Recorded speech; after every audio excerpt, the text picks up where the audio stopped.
Well, folks, hey, I wanted to share with you something that, actually, this is more common than you might think. And you don't see way up here high on these chimney chases, but look at this big, beautiful oak trees hanging over top of this chimney.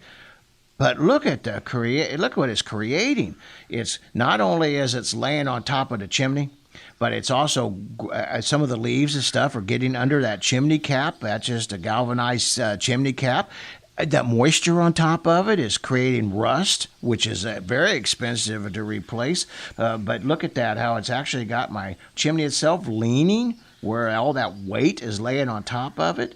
Isn't that a mess? Oh, but you also want to look at that trees are laying on top of the roof. Now, by code, you're supposed to have them 4 foot above the roof line. Reason is that sap and such gets onto your roof and your shingles and deteriorates it. So if you'd like for us to come out here and take a look at your exterior, your chimney, anything on your home, give us a call. If it's a whole home or if it's just a specific problem, call us. Galloway Building Services.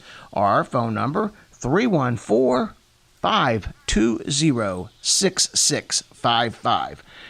You'll reach me personally. We'd love to have a chance to help you. That's Galloway Building Services.